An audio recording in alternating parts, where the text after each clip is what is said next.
வணக்கம். நான் சார்ந்திருக்கின்ற தமிழர் முற்போக்கு கழகத்தின் சார்பாக மாலை வணக்கத்தை தெரிவித்துக் கொள்கின்றேன். இந்த காணொளி யாருக்கானது என்றால், தமிழ் சமூக உறவுகளுக்கும் நடிகர் விஜய் அவர்களுக்கும்.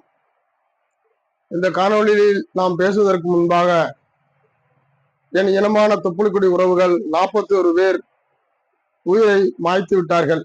அவர்களுக்கு எனது தமிழர் முற்போக்கு கழகத்தின் சார்பாக நெஞ்சார்ந்த வீர வணக்கத்தை தெரிவித்துக் கொள்கிறேன். இந்த மரணத்திற்கு யார் காரணம் என்று சமூக வலைதளங்களில் ஏதேதோ ஒரு விஷயங்களை பேசிக்கொண்டு வருகிறார்கள். என்னைய பொறுத்தவரை இதுக்கு யார் காரணம்னு கேட்டா, காரணம் அங்கே போன அந்த அவருடைய கூட்டத்திற்கு போன அனைத்து தமிழ் உறவுகளும் தான் இதுக்கு காரணம். ஏன் என்று சொன்னால், அவரு தமிழக வெற்றி கழகத்தினுடைய தலைவர் விஜய் அவர்கள் அரசியல் கட்சியை தொடங்கிய காலத்திலிருந்து அவர்கள் 2-3 மாநாடுகள் நடத்திவிட்டார்கள், பொதுக்கூட்டங்கள் நடத்திவிட்டார்கள். இதுவரைக்கும் தன் தொண்டர்கள் இப்படிதான் பயணிக்க வேண்டும், தன் இயக்கத்துடைய கொள்கை இதுதான் என்று எதையாவது ஒன்று அவர் கூறியதுண்டா? அவர் ரோட் ஷோ என்ற முறையில் அல்லது அவர் மாநாட்டில் அவர் கலந்து கொள்ளும் போது இளைஞர்கள் அந்த கம்பிகளில் ஏறுவது, அவருடைய கட்சி கொடியை தூக்கி வீசுவது போன்ற செயல்களில் ஈடுபடுவார்கள்.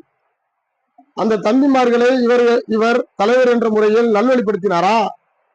இந்த மாதிரி செய்வதெல்லாம் இந்த சமூகத்திற்கு கேட அமையும், இதை என்னுடைய தொண்டர்கள் செய்யக்கூடாது என்று அவர்களை சரி செய்தது உண்டா?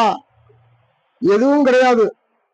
ஏதோ கைதட்டினால் விசிலடித்தால் கூட்டம் கட்டினால் போதும் என்ற சினிமா பட பாணியில் மரியாதைக்குரிய அண்ணன் விஜய் அவர்கள் செயல்பட்டதனுடைய விளைவுதான் இன்று எனது இனமான உறவுகள் 41 பேர் மாய்ந்து போனார்கள்.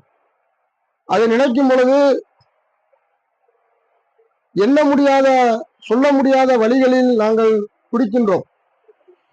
ஏனென்று சொன்னால், அரசியல் கட்சி என்றால் ஒரு கொள்கை கோட்பாடோடு பயணிக்க வேண்டும். தொண்டர்கள் இவ்வாறுதான் இருக்க வேண்டும், இந்த உடைதான் உடுத்த வேண்டும், இவ்வாறுதான் நடக்க வேண்டும் என்ற ஒரு கட்டுப்பாடு வைத்திருக்க வேண்டும். தாம் போல சினிமா படத்தில் ஷூட்டிங் எடுப்பது, கையாட்டுவது போல நீங்கள் செயல்பட்டவருடைய விளைவு உங்களுக்கு என்ன? நீங்க வாட்டில் சென்று விட்டீர்கள், நீங்க வாட்டில் நல்லா இருக்கிறீர்கள். உங்களை சார்ந்த மேல்மட்ட பொறுப்பாளர்கள் என்ற எல்லாரும் சுகபோகமாக வாழ்கிறார்கள். இறந்தவர்கள்லாம் அப்பாவிகள். அவர்கள் இந்த கூட்டத்திற்கு ஏன் வந்தார்கள் என்று நான் குறை சொல்லவில்லை. அரசியல் கட்சி ஒன்று இறந்தால் 1000 இயக்கங்களில் எல்லாரும் பயணிப்பார்கள், அது யதார்த்தமான உண்மை. அவர்களை நெறிப்படுத்துவதை நீங்க தவறிவிட்டீர்கள். நீங்க செஞ்ச பிழைதான் இன்று 41 உயிர்கள் கொல்லப்பட்டிருக்கின்றன. சொல்லப்போனால் நீங்கள் கொலை குற்றவாளி.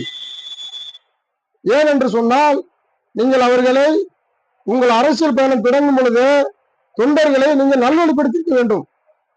அந்த இளைஞர்களை, இளைஞர் பெருமக்களை அந்த மக்களிடம் இவ்வாறுதான் இருக்க வேண்டும், நம்ம கட்சியுடைய கொள்கை இதுதான், இந்த கொள்கைக்கு மாறாக இருக்கக்கூடாது என்று எங்கேயாவது பேசியது உண்டா?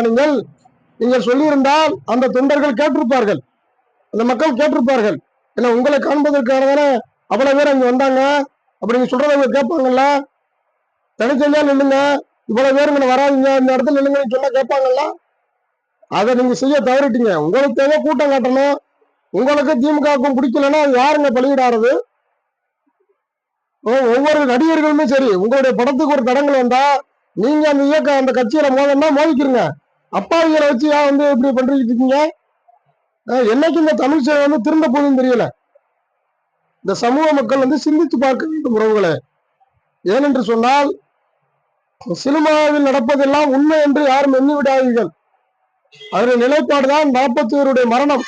அந்த குடும்பம் என்ன நிலையில் இருக்கிறார்கள் என்று யாருக்கும் தெரியாது. இன்றைக்கு அரசு 10 லட்சம் தருகிறது, விஜய் அவர்கள் 20 லட்சம் தெரியாத பணம் யாருக்கு வேண்டும்?